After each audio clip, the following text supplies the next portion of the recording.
Very good morning to all of you. This is Imran Khan. As you know, students, we have cleared a lot of concepts so far, even before SQL. We cleared the concepts of SQL within the second section, which you have read in already 11th. After clearing the 11th concept, I told you that now we have the function. Then after clearing the function, I want to tell you a few things before the concept that comes later. Before starting the concept, we have some questions to make queries, and you should also know how to create a query inside SQL.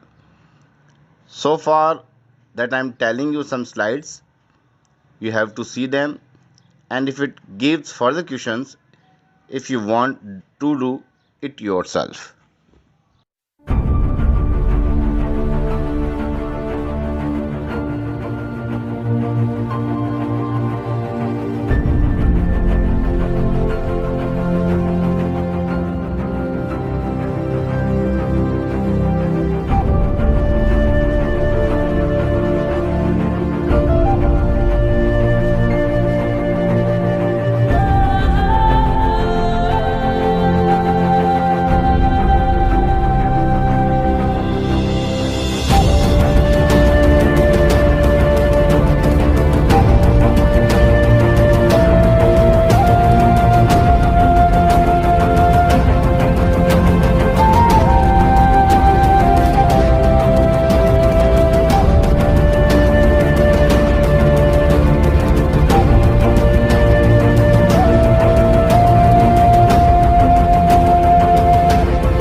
Now class we have integrity constants topic.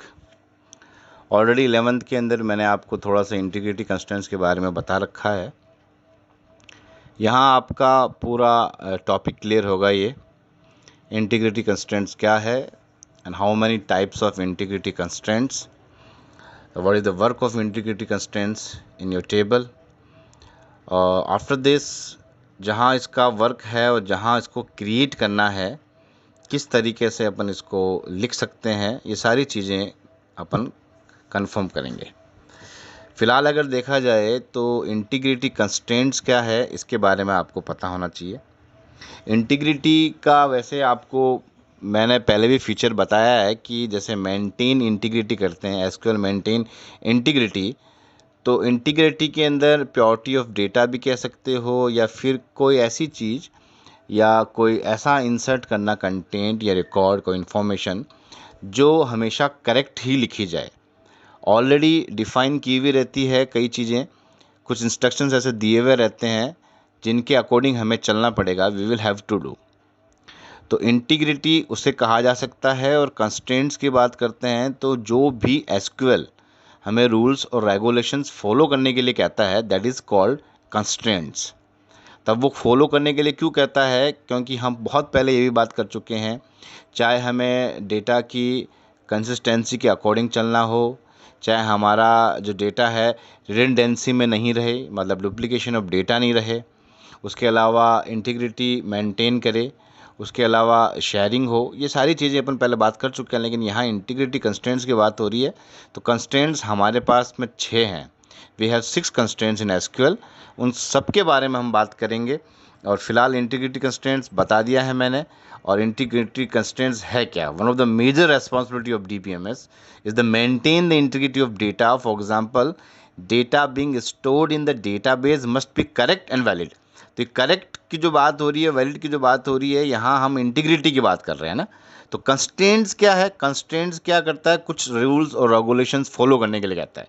आप देख सकते हो, an integrity constraints और constraints are the rules, condition or checks applicable to a column or table which ensures the integrity or validity of data. तो यहाँ हम 6 constants के बारे में बात करेंगे. यहाँ आपको हर एक कंस्ट्रेंट्स के बारे में एक नई चीज़ पता चलेगी। कुछ 11th में आपको मैंने बता चुका हूँ, लेकिन वापस 12th में वही चीज़ आ रही है, लेकिन पूरा डिटेल में है। तो सबसे पहले हम बात करेंगे, जैसे नॉट नल है। नॉट नल कहाँ काम आ रहा है? हम जब क्रिएट करते हैं टेबल को तो हमें ये बताना पड़ता है कि जब भी इंसर्ट किया जाएगा किसी कॉलम के अंदर कंटेंट, तो वो नॉट नल, मतलब नल नहीं रहना चाहिए।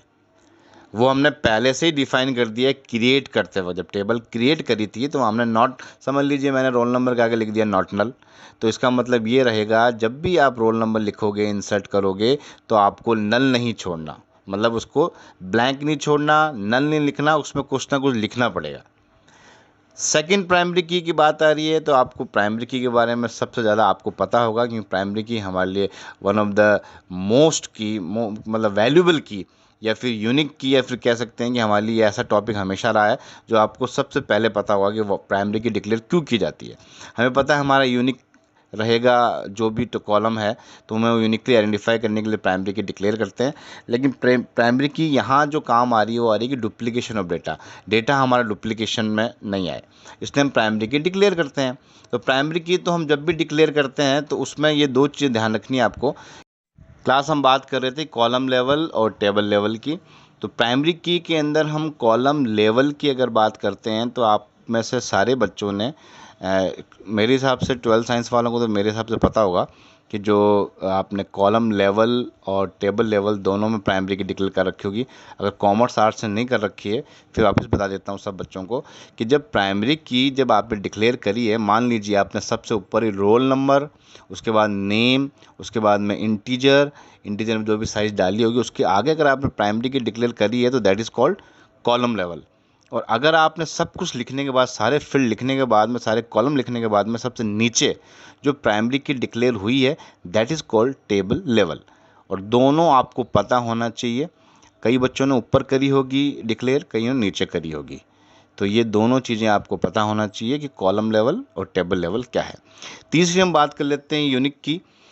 तो यूनिक की भी जस्ट लाइक प्राइमरी की ही है, बस थोड़ा सा डिफरेंस ये रहेगा कि यूनिक की नल वैल्यू को ले लेती है, बट प्राइमरी की क्या करती है, नल वैल्यू को नहीं लेती है। तो यूनिक की हम बहुत कम डिक्लेयर करते हैं, हम प्राइमरी की से काम चलाते हैं। लेकिन यूनिक की आप अगर डिक्लेयर करना चाहते हो तो यहाँ आपके नल चल जाएगा, कि हो सकता है कि आप इसको कुछ यहाँ डालना नहीं चाहते, आप नल लिखना चाहते हैं because you have no information. अगर आपके पास में उस वक्त किसी की इन्फॉर्मेशन नहीं है तो आप नल डाल सकते हो, और यूनिक की आपने डिक्लेयर करी हुई है।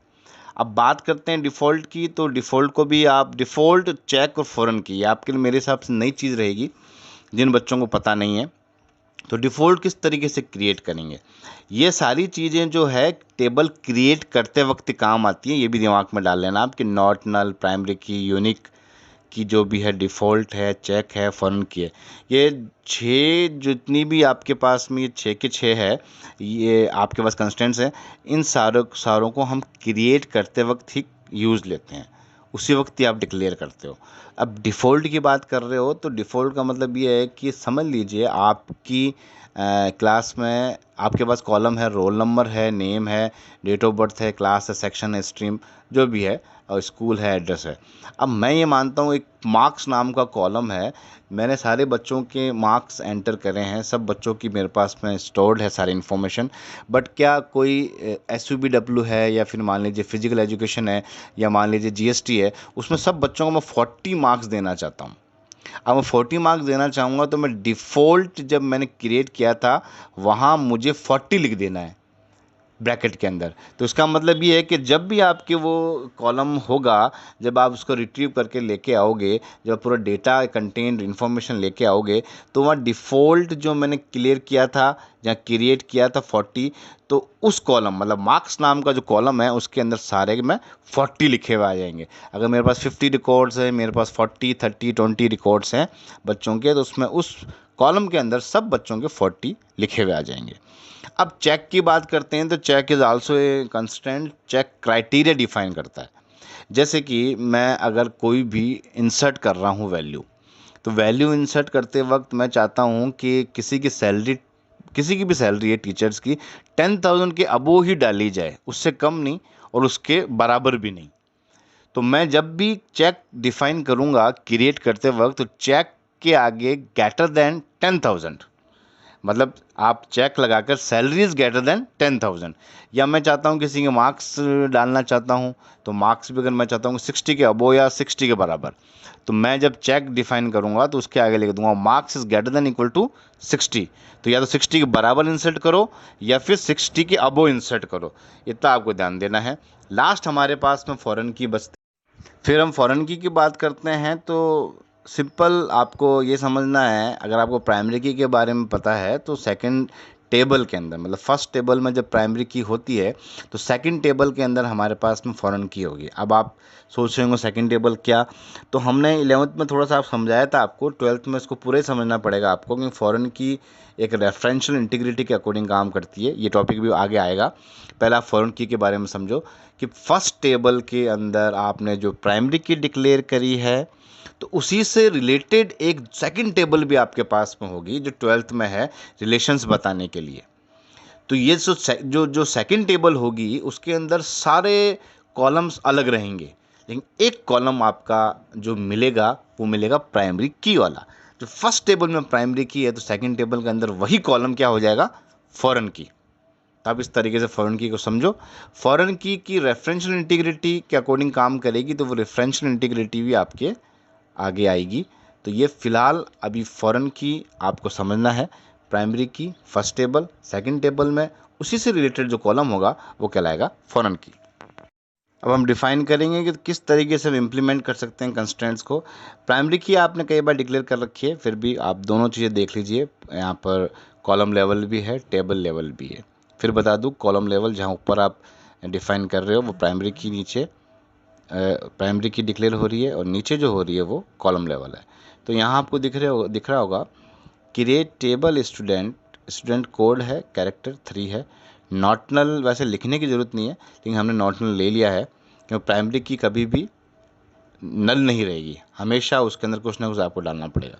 तो नॉट नल है, फिर प्राइमरी, दो नहीं है, मैं नॉट नल भी लिया है मैंने कंस्टेंट, और प्राइमरी की भी लिया है। फिर स्टूडेंट नेम के आगे भी नॉट नल, ये भी नल नहीं रहना चाहिए, तो दो कंस्टेंट यहाँ यूज़ ले लिए। नीचे भी ले रखे हैं, ऊपर हमने प्राइमरी की वैसे डिक्लेयर कर ली, यहाँ प्राइमरी की इस तरीके से डिक्लेयर कर ली। तो ये चीज़ आपको समझ में आनी चाहिए। एक नीचे आपको दिख रहा होगा एक नोट, एक composite multi column primary key can be defined as only a table level, whereas single column primary key can be defined in both way in column level और table level। कहने का मतलब ये थोड़ा सा आपको समझना पड़ेगा, जब कभी भी आपको ओनली प्राइमरी की डिक्लेयर करनी है और कोई दूसरी की डिक्लेयर नहीं करनी है, तो प्राइमरी की जो है वो ऊपर भी डिक्लेयर हो सकती है, नीचे भी हो सकती है। लेकिन जब आपको फॉरेन की डिक्लेयर करनी है तो प्राइमरी की डिक्लेयर ऊपर होगी और फॉरेन की डिक्लेयर नीचे होगी। तो वो भी अभी आ जाएगा, तो वो कंपोजिट कहलाती है। अगर ऊपर प्राइमरी की है और नीचे आपके फॉरेन की है तो वो कंपोजिट में आ जाता है, ठीक है। और जब हमें मतलब ही नहीं है फॉरेन की से, हमें सिर्फ एक टेबल से मतलब है, तो आप चाहे उसको प्राइमरी की को ऊपर लो, टेबल लेवल पे लो या कॉलम लेवल पे लो, उससे कोई दिक्कत नहीं है। देन क्लास वापस इम्प्लीमेंट कर रहे हैं हम कुछ कंस्ट्रेंट्स को जो बच गए थे। तो अच्छे से आप देख सकते हो, टेबल क्रिएट की है स्टूडेंट नाम की, नॉर्मल प्राइमरी की आपको पता है, स्टूडेंट नेम में भी कोई दिक्कत नहीं है। स्टूडेंट एड्रेस वेरकेयर 40 है, इसमें कुछ भी हमने नहीं लिखा है। एडमिशन नंबर हमने यूनिक माना है। तो आपको थोड़ा सा समझना है, पहले जो समझाया था, क्या समझा होगा आपने कि यहाँ यूनिक ले लिया कोई दिक्कत नहीं है, लेकिन एडमिशन नंबर नल हो सकता है, बाकी प्राइमरी की नल नहीं होता है। हालांकि हमने नॉट नल यूज़ किया है, लेकिन नॉट नल यूज़ करने की ज़रूरत है नहीं। फिर हमने स्टूडेंट सेक्स, यहाँ पर आप मेल या फीमेल, बच्चा लड़का है या लड़की है जो भी है, तो आप देख रहे हो कैरेक्टर 1 लिया है, डिफ़ॉल्ट एम। तो इसका मतलब आप मान के चलिए कि यहाँ जो बात हो रही है यहाँ ओनली बॉयज़ की बात हो रही है, ठीक है।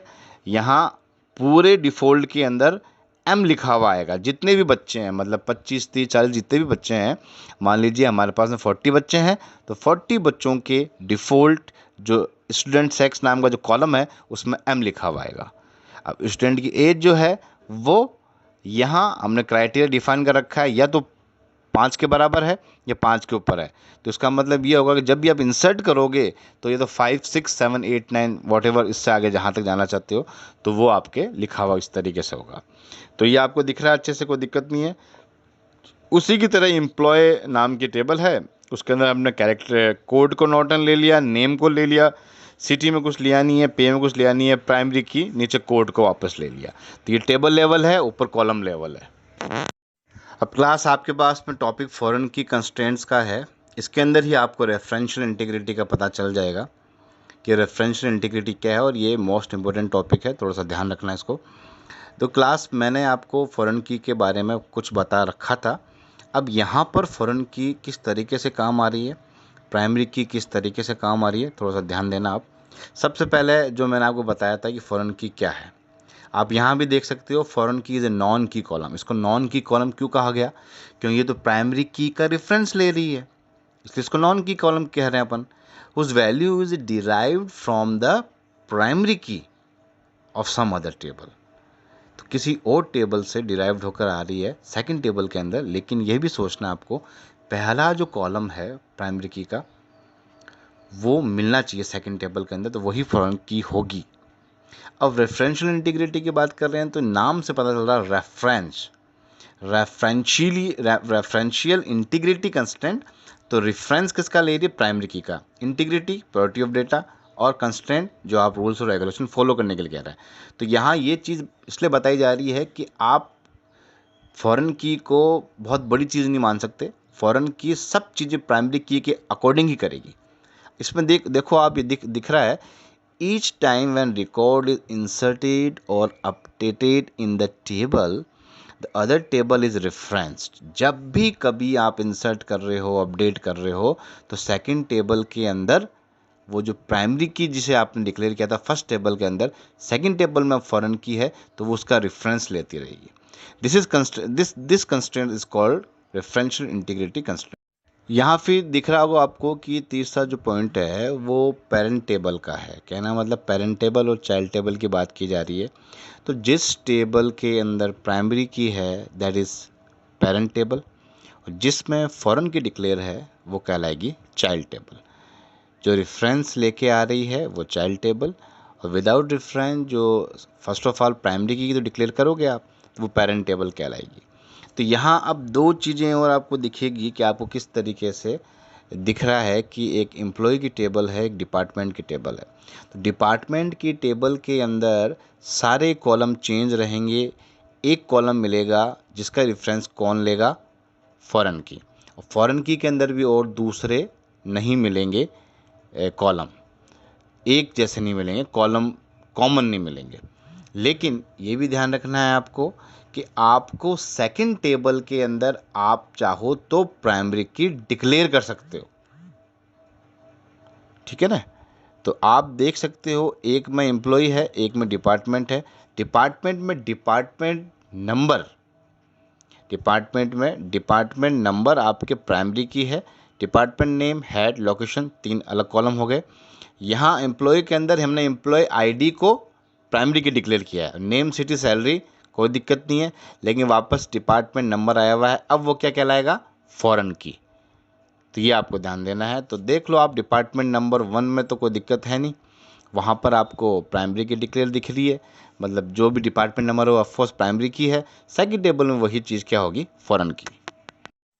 Now class again implementing foreign की कंस्ट्रेंट। यहाँ आपको ये चीज़ सीखनी है कि फॉरेन की किस तरीके से डिक्लेयर करोगे आप, क्योंकि जब रिलेशंस बनाए जाएंगे तो आपको फॉरेन की डिक्लेयर करनी होगी, और फॉरेन की के अकॉर्डिंग ही रिलेशंस बताए जाएंगे। आगे ऐसे टॉपिक्स हैं जहाँ पर आपके दो टेबल्स काम आएगी, दोनों टेबल के अकॉर्डिंग।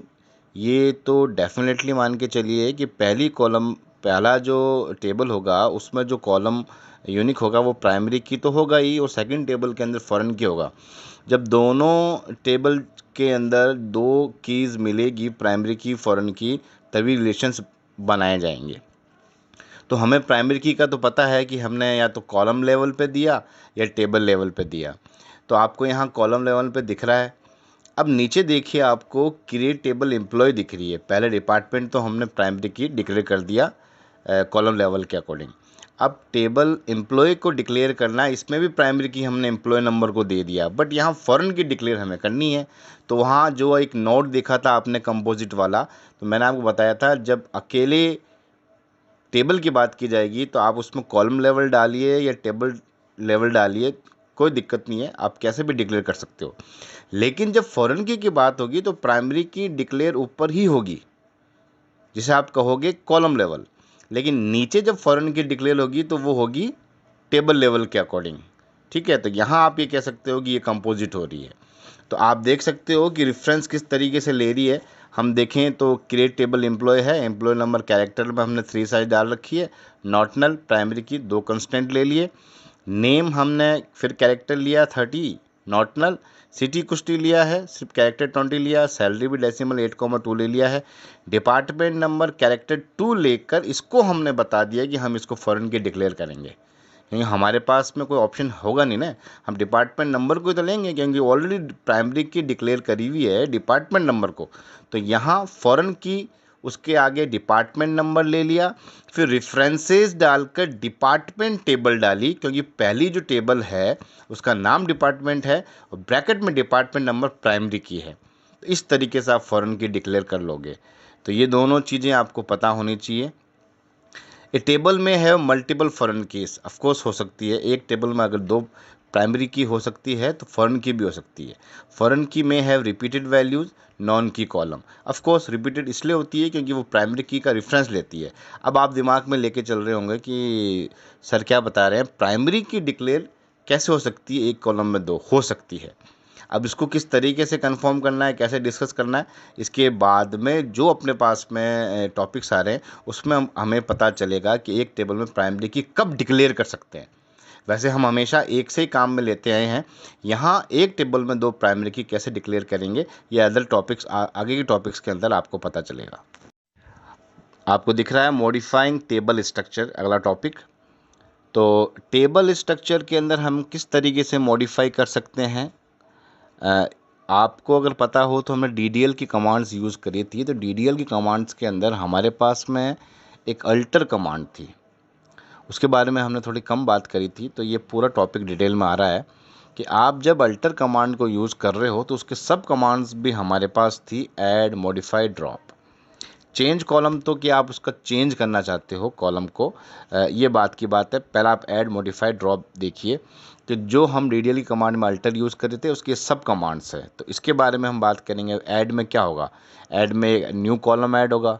मॉडिफाई के अंदर जो ऑलरेडी आपने जो भी डेटा टाइप डाल रखा है, साइज डाल रखा है, नेम डाल रखा है, उसको मॉडिफाई करना, उसको चेंज करना। और फिर ड्रॉप में क्या है, डिलीट करना, कंस्ट्रेंट को डिलीट करना या और कुछ डिलीट करना चाहते हो, कॉलम को डिलीट करना चाहते हो। और चेंज कॉलम नेम का मतलब आप कॉलम का नाम चेंज करना चाहते हो। तो ये चारों चीज़ें ही हम डिस्कस करेंगे इसके आगे। नाउ मॉडिफाइंग टेबल कंस्ट्रेंट्स, इसमें आपको किस तरीके से आपको यूज़ करना है, पहला आप देख लीजिए। Adding new column and constraints, ठीक है। Alter table, table name, add column, data type, size, constraint. तो आप पहले देखिए अल्टर टेबल स्टूडेंट ऐड, हमने क्या ऐड किया, टेलीफोन नंबर इंटीजर। तो हमारे लिए अब क्या होगा कि एक ऐड और हो गया, टेलीफोन नंबर स्टूडेंट की टेबल के अंदर एक कॉलम और ऐड हो गया, ठीक है। और इंटीजर के आगे हमने कुछ लिखा नहीं, इसका मतलब वो अपना आप 11 ले लेगा। सेकंड भी कोई दिक्कत नहीं, alter table student add age integer है, चेक हमने इसमें डाल दिया है, इसका मतलब हमने कंस्ट्रेंट डाल दिया है, age is greater than equal to 5 के बराबर या उसके ऊपर। उसके बाद alter table employ add salary number 8,2 और डिफ़ॉल्ट 5,000। तो ये हमने डिफ़ाइन कर दिया है कि डिफ़ॉल्ट 5,000 ही आना चाहिए सबके अंदर जितने भी एम्प्लॉयज़ है। लेकिन आपको ये भी तो बताना पड़ेगा कि डेटा टाइप क्या लिया है और उसके अंदर साइज़ क्या ली है। फिर alter table employ add primary key employ ID, कोई दिक्कत नहीं इसमें, ये आप कर चुके होंगे कि हमने प्राइमरी की ऐड करी भी नहीं थी तो हमने एम्प्लॉय आईडी ऐड कर दी। कई बार क्रिएट करते हो कि अपन करते नहीं है ये प्राइमरी की डिक्लेयर, तो हमने अब कर दी। अब हमारे पास में जो आपको दिख रहा होगा alter table employ add primary key name comma date of birth, मेरे हिसाब से आपने कभी भी ये चीज़ नहीं करी होगी कि एक कॉलम के अंदर 2 प्राइमरी की कैसे डिक्लेयर हो रही है। इसका रीज़न है, ये क्यों ऐसा होता है।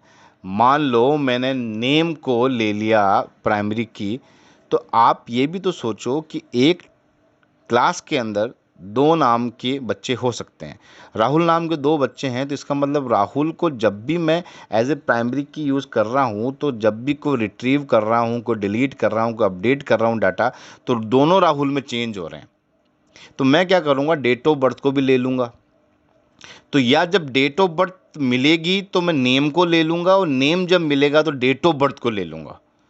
ऐसा और दूसरा कॉलम भी होगा जहाँ पर हो सकता है कि किसी की 21/7/2003 मिल रही है, तो आप कहोगे कि सर डेट ऑफ बर्थ भी तो मिल रही है, लेकिन डेट ऑफ बर्थ मिल रही है तो हम नेम को ले लेंगे, और जब नेम मिल रहा है तो डेट ऑफ बर्थ को ले लेंगे। अब दोनों ही सेम मिल रही है तो हम तीसरा कोई ऑप्शन देखेंगे। इस तरीके से आप ये कह सकते हो कि एक टेबल के अंदर 2 प्राइमरी की डिक्लेयर हो सकती है, क्योंकि ज़रूरी नहीं है कि सबके सभी कॉलम कॉमन रहेंगे, नाम या डेट ऑफ बर्थ।